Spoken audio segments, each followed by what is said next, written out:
Well, hello, you beautiful sack of haunted meat. It is I, your coach, Melanie Black, and today we're going to talk about how to bust through that plateau you've been experiencing. So maybe you've been exercising for just regularly, maybe 6 to 8 weeks, and you notice that in the first 6 to 8 weeks, you were making progress nearly every single workout. Things started to feel easier. You started to be able to lift more weight. Things were feeling pretty good, and they still feel all right, but you're just not making the progress that you used to. Now, part of the reason for this is because in your first 6 to 8 weeks of training, most of the strength gains you get will be neurological strength gains, meaning the connection between your brain and the muscle fibers is getting reinforced in those new movement patterns. But now that those connections are established, chances are we need to increase the effort to make it to our desired goals, or to keep making progress in general, or to keep getting the benefit from exercise. You might have recalled early on in your training that although it was very difficult, maybe a couple of weeks in of consistency, things started to feel pretty good afterwards. You get that either that runner's high or that weightlifter's high, which is a little bit different, but essentially you feel your body and your hormones kick in and you're feeling really good after your workout. Now, once we start to plateau, those feel good feels might start to dissipate as well. And with slowed progress and the workouts not feeling as good as they did for a bit there, chances are your motivation is going to go out the window too. So increasing your effort the correct way for what you're trying to accomplish, what result we actually want, is a really crucial step once we start getting past that 6 to 8 week mark of either beginning any program at all or of doing the same program for a while. Now, a lot of times if somebody's a more advanced lifter, you've been lifting for a couple of years or running for a couple of years, whatever it is, you know that you will go through cycles of different types of programs. You're not going to stay on the same program for multiple years at a go, or if you have been, hey, it's time to switch it up. But what if you're dealing with injuries? How do you know when to push through discomfort? What's discomfort versus pain? That's what we're going to talk about right now. If you watch this video to the end, you will know how and when to push yourself through cardio or endurance type activities, what that's supposed to feel like and what the results would be from that, how to push yourself through hypertrophy or toning type training, strength building, muscle hypertrophy, and also through full-on strength. So basically, we're going to break it up into three categories today. We're going to talk about endurance slash cardio. We're going to talk about aesthetic muscle gains, shapeliness of the muscle, and we're going to talk about full-on strength. So I'm going to give you a simple formula to use to actually accomplish all of these goals based on the amount of effort you're putting forth.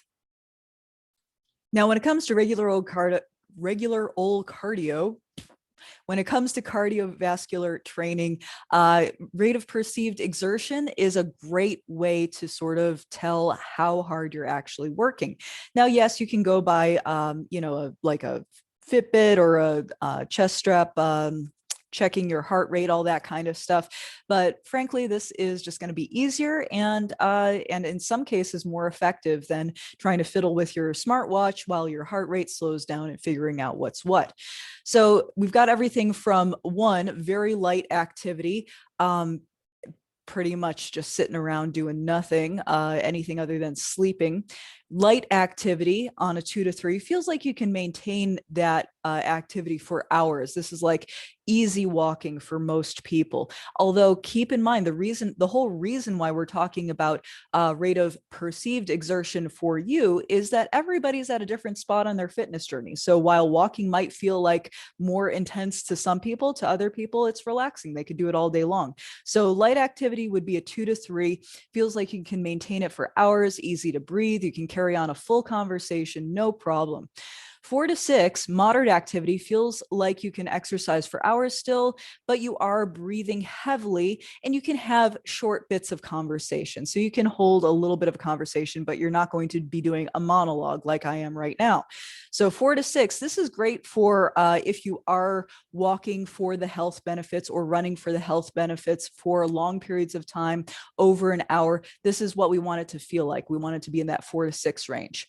Now, up in the 7 to 8 range, vigorous activity. This is about where we want to be for most of our cardio workouts. If you're a member of the Nerd Gym and you're doing the 20-minute cardio workout that kicks off our classes before strength and mobility, then for most of that, you want to be at a 7 or 8, on the verge of becoming really uncomfortable, short of breath, can maybe speak a sentence, and then maybe once in a while getting up into the 9, very hard activity, very difficult to maintain exercise intensity. We would use this just on a very short interval, like when we're doing our 20-second long intervals with rest in between.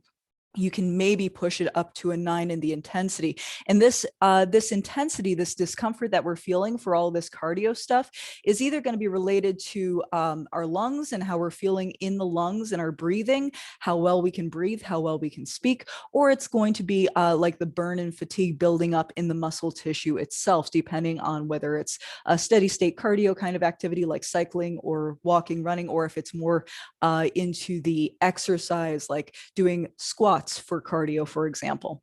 The 10, max effort activity. We really only want to go there if we are in competition or running for our lives, basically. This feels almost impossible to keep going, completely out of breath, unable to talk, just like full out max effort. There's a problem with getting all the way up to 10 too frequently is while, between 8 and 10, you are going to get that sort of hormonal endorphin, pain relieving release in your body, oftentimes up in these higher ranges. If we're putting out a max effort at a 10, we also increase the risk of injury. So you don't want to necessarily risk injury in your workout. You would do this maybe at the level of competition or, fleeing for your life. So in general, you can go by the talk test to find out if you're in a productive range for your cardio. A lot of times when we start out with cardio, we start out, everything's just really hard. Everything feels like a 7 or 8 or a 9. But then as we get good at those movement patterns, as we get stronger, as our cardio gets better, we may still be working out at that same tempo, that same rep range, that same amount of speed, whatever it is. But all of a sudden, our perceived exertion goes from a 7-8 down to a 4-6 or a 2-3. Now things are getting easier. And guess what? You're not making the progress that you want to make. So that's why it's important to keep the rate of perceived exertion in mind, because your rate of perceived exertion will change for different exercises and different levels of activity as you get stronger. So we're always chasing that upper end of the range where the progress is made for our intensity on those activities. All right, so that's for cardio. And getting into strength training, it picks up in the same kind of feeling, that same kind of rate of perceived exertion with endurance type training. So endurance type training, great for overall energy. You're looking at more than 15 reps consecutive. And we're really looking at feeling the burn in that endurance range. For an endurance range for strength training, we would need little or no rest in between. So this would be doing, high repetitions, lightweight. We want that endurance range to feel somewhere between a 7 and a 9. Basically, but we're doing it for reps rather than for time. So a little bit more shorter intensity.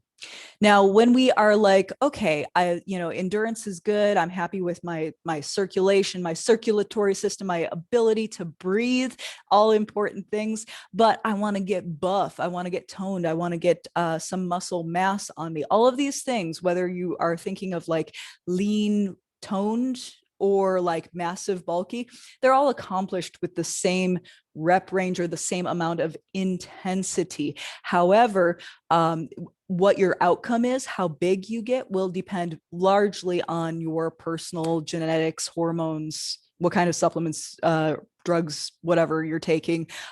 So naturally, you're not going to necessarily get big. So just keep that in mind, depending on what your goals are. In general, I hear concerns from people who identify female, who want to not get too bulky. You're not going to get too bulky unless you are supplementing with like hormone therapy in general to get that extra mass on you. So for somebody like me, cisgender female, I have not a lot of testosterone. Doesn't matter how long I'm in this rep range. I'm not taking any steroids or anything like that. I am going to get toned if I'm lucky, right? Well, lucky genetic wise, right? I get toned, I don't get massive. All right, so 8 to 12 reps to failure is what you want here. And it's the same thing if you want to get big, if you want to get massive. We're still looking at 8 to 12 reps to failure, meaning you are not going to just say, oh, well, 8 is the magic number.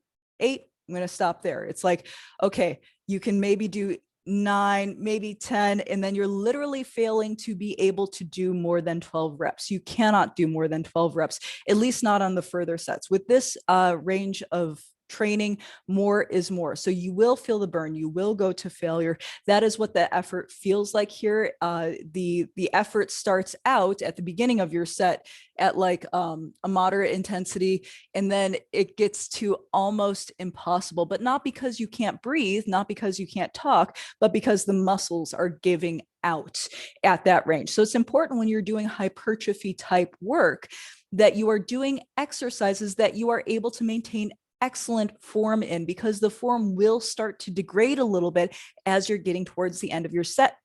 So if you're doing an exercise that is difficult for you to maintain good form in, then doing a hypertrophy range for that exercise puts you at greater risk of injury. So we don't want to do that. We want to make sure that we're going to failure in an exercise that we are proficient in. Then finally, we have strength training. So strength training, you don't necessarily, like when somebody's really strong just doing this rep range, you are not going to necessarily recognize them as like, oh, that's a person that works out. A lot of times these people look very, very average. Very average, and because the mass of the muscle doesn't change much in this rep range, but the connective tissue, yes. Bone density, yes. So the ability to exert force happens in this heavy strength training range. Now, I recommend that everybody does some kind of combination of all three of these, but we're breaking it up into these three basic goals so that you know where to spend most of your time when you are determining your rep ranges and what you should be working on. So in the strength range, we're doing 1 to 5 reps, but we are not going to failure. But that 1 to 5 should also be super duper heavy. We want it perfect form, full range of motion, super heavy. And like, if I'm going to do 3 reps, I maybe could have done 4 or 5. If I'm going to do 2 reps, I maybe could have done 3 or 4. So we want to keep like 1 or 2 in the tank so that our form is perfect each and every rep, and it will feel very different than the hypertrophy training range. The strength training range, it's like you do it, it's really, really hard. Your whole body clamps down. It's a very unique kind of feeling, especially on a big whole body lift, like a deadlift or a squat. Your whole body gets engaged. Even on exercises that people generally think of as just an upper body exercise, like a bench press, when you're doing this in a strength capacity, the glutes are clenched, the heels are driving into the ground, the whole body is engaged in that effort. It is a max effort. So we're looking at like being up in the 9-10 range here for that strength. But we are only doing a very small number of reps, and we're resting a lot in between. And this will prompt your body to increase your bone mineral density, to increase your connective tissue strength. And it's wonderful for injury prevention to do this rep range correctly, which is why it forms a good base for the other 2. So that is where you want to push yourself if you are looking to break a plateau and start making progress again. So if you've hit a plateau, check your effort and be honest with yourself. Are you ready to increase the intensity within the given range that you're going for to reach your target, to reach your goal of what you want for your body? And if you need more help and more coaching with that, please go ahead, reach out to me. You can join the Nerd Gym at www.thenerdgym.com. We do online coaching classes, Zoom classes, nutrition plans, all that good stuff. If you're already a member, you know what to do. Go ahead and hit me up in one of the live classes or shoot me a personal message and I'll be happy to help you out. If you are new to the channel here, go ahead and like, subscribe, and let me know what your questions are that I can answer in future videos. Have an awesome day. Bye.